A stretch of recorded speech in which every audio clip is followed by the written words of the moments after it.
다양한 분야의 과학 이슈를 과학 기자의 시각으로 집중 분석하는 사이언스 취재 파일 시간입니다. 네, 스튜디오에 최소라 기자 나와 있습니다. 어서 오세요. 안녕하세요. 네. 자, 오늘 알아볼 소식은 어떤 건가요? 네, 화이자 백신의 중간 결과 발표를 시작으로 백신 개발이 속도전에 접어들었는데요. 모더나 그리고 최근엔 아스트라제네카까지 중간 결과를 발표를 하면서 기대가 커지고 있습니다. 이렇게 백신 출시가 눈앞으로 다가오면서 이제는 백신 확보 전쟁이 본격화됐는데요. 우리나라는 이에 어떻게 대비하고 있는지 알아보겠습니다. 네, 요즘은 거의 하루꼴로 그 백신 개발에 대한 소식이 새로 들려오고 있는데, 자, 일단은 상황 정리를 좀 해보겠습니다. 우선 개발을 목전에 둔 백신은 어떤 게 있나요? 네, 세계적으로 백신 9개 정도가 선두를 달리고 있습니다. 미국 백신 3개, 영국 하나, 중국 4개, 그리고 러시아 1개인데요. 먼저 미국의 화이자와 모더나가 중간 결과에서 백신 효과가 평균 90% 이상이라고 밝혔었죠. 예. 하지만 영하 80도에서 20도의 초저온 유통이 필요하다는 난관이 있고요. 또 가장 최근에는 영국 아스트라제네카가 중간 결과에서 이 백신 예방 효과가 최대 90%까지 나왔다 이렇게 밝혔습니다. 앞서서는 러시아 스푸트니크와 중국 시노백이 임상 3상도 마치기도 전에 부작용이 없고 효과가 좋다는 결과를 발표하고 대규모 접종을 시행하기도 했고요. 네. 하지만 아직 효과나 안정성 측면에서는 국제사회의 신뢰가 높지는 않은 상황입니다. 이 가운데에서 이 모더나와 화이자, 아스트라제네카 백신이 이르면은 연내에 세계 곳곳에 보급될 수 있다 이런 전망이 나오고 있습니다. 예. 네. 각국이 이들 백신 확보전에 돌입한 상황인데 우리나라는 백신 확보를 위해서 어떤 노력들을 하고 있나요? 네, 우리 정부는 연말까지 백신 3천만 명을 접종할 수 있는 분량을 확보할 예정이라고 밝혔습니다. 네. 먼저 방역 당국의 말 직접 들어보시겠습니다. 1,000만 명 분에 해당하는 백신은 이미 계약 금액이 납부가 됐고 어떤 백신을 선택할 건지에 대한 백신 선택 대상에 대해서 계속 코박스 퍼실리티하고 협의를 진행하고 있는 그런 상황입니다. 2천만 명 분에 대해서 확보를 하는 그런 계획을 계속 여러 회사들하고 구매 협약할 수 있는 구매 조건에 대한 것들을 계속 협상을 진행하고 있습니다. 회사에 따라서는 협상의 속도가 좀 차이가 있어서 어떤 데는 이미 계약서를 검토하고 있는 그런 단계에 있는 회사들도 있고 어떤 회사는 구매 조건에 대해서 계속 논의가 진행되고 있는 그런 상황입니다. 네, 국민 60%가 맞아야지 집단 면역이 형성된다고 하는데요. 3천만 명분입니다.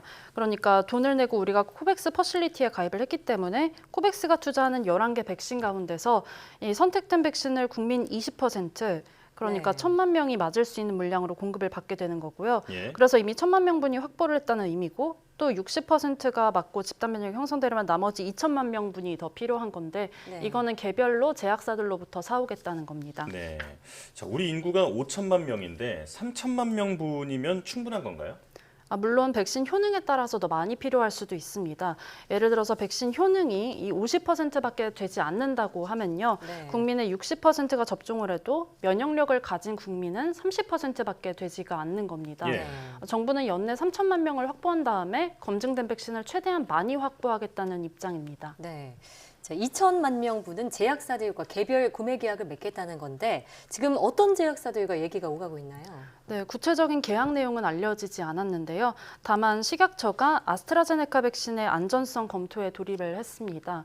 이 SK 바이오사이언스가 아스트라제네카의 위탁 생산 계약을 맺고서 이미 국내에서 백신을 생산하고 있다 이렇게 전해지는데요. 네. 이 때문에 대규모 보급이 가장 빨리 되지 않을까 생각이 됩니다. 식약처 허가가 신청만 떨어진다면은 가장 빨리 공급될 백신이 이 아스트라제네카 백신으로 보입니다. 네. 그렇군요. 자, 그렇다면 우리나라의 실제 보급은 언제쯤 가능할까요? 네, 아스트라제네카가 예정대로 연내 임상 3상을 마치고 또 정부의 선구매 협상이 잘 이루어지고 식약처 승인도 원만하게 진행이 된다고 가정을 할 때요. 내년 3월 전에는 국내에 이 아스트라제네카 백신이 공급될 것으로 예상이 됩니다. 네. 정부는 백신 접종 시기를 이 내년 2분기 정도로 잡고 있습니다. 네. 자, 아스트라제네카 백신이 가장 유력하다 말씀해 주셨는데 화이자와 모더나의 백신은 어떤 정도 국내 공급 가능성이 있는 상황인가요? 네, 정부가 선구매 협상을 벌이는 이 기업들 가운데서 화이자랑 모더나도 포함돼 있다 이렇게 전해지는데요. 예. 하지만 설령 선구매를 이 기업들 거를 하지 않더라도 이런 백신이 국내에 들어올 가능성이 없는 건 아닙니다. 코백스 퍼실리티에서 이 모더나나 화이자 백신을 선택한다면요, 1,000만 명분 백신에 이 백신들이 포함될 가능성도 있습니다. 그렇군요. 자, 이제 우리나라 그 얘기를 해볼 텐데 우리나라 기업들도 백신 개발에 한창입니다. 국산 백신이 개발돼서 보급되면 가장 좋을 텐데 이게 언제쯤 가능할까요? 네, 적어도 1년은 걸릴 거다 이런 전망이 나옵니다. 현재 국내 자체 개발 백신 가운데서 임상 시험이 승인된 거는 제넥신과 SK 바이오사이언스 이렇게 두 건입니다. 네. 현재까지는 제넥신의 백신 개발 속도가 가장 빠른데요. 임상 1상과 2상을 동시에 진행하는 단계입니다. 이 때문에 임상 3상까지 마치고 시각처 승인을 받아서 접종을 하려면 1년 정도가 더 걸릴 것으로 예상이 된다고 하는데요. 직접 들어보시겠습니다. DNA 백신 한 종이 지난 6월 11일 임상시험 승인되었고 어제 합성 항원 백신 한 종이 임상 승인되어 현재 국산 백신 2종이 임상시험에 진입한 상황임을 말씀드립니다. 아마도 예측하기로는 빠르면 연내에 모두 3종류의 국산 백신 후보주 모두가 임상 착수도 가능할 수 있다고 판단하고 있습니다. 네, 국내 백신은 빨라야 내년 하반기쯤 출시될 가능성이 큰 상황인데 그러면 이 백신 확보가 그 내년쯤이면 어느 정도 좀 이루어질 수 있을까요? 네, 그렇습니다. 일단 내년 정도가 되면요. 지금은 대규모 접종을 하고 있는 이 중국과 러시아 백신이 내년쯤에 믿을 만한 결과를 국제사회에 발표할 수 있다 이런 시각도 나오고요. 예. 네, 또 국내 제약사를 포함해서 세계 곳곳의 제약사들이 제조합 단백질 백신을 만들고 있는데 시간은 좀 더 걸릴지 몰라도 여러 차례 상용화된 백신 플랫폼인 만큼 부작용 위험이 낮고 효과가 더 좋을 가능성도 점쳐집니다. 네. 이 같은 백신이 게임 체인저가 될 수도 있다 이런 전망이 나옵니다. 백신을 빨리 확보하는 것도 매우 중요하지만요.